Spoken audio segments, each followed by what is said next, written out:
Hey guys, this is Northville Tech. In this video, we're gonna learn how to remove an item on your Meijer online cart.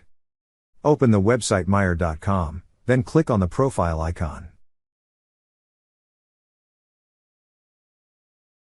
On the drop-down list, you will see an option for Sign In. Click on Sign In.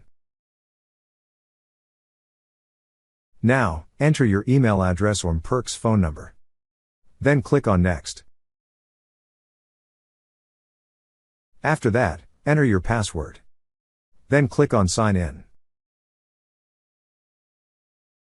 Once you're signed in, you will see a cart icon at the top right corner of the screen. Click on the cart icon. Then the list of items on your cart will appear.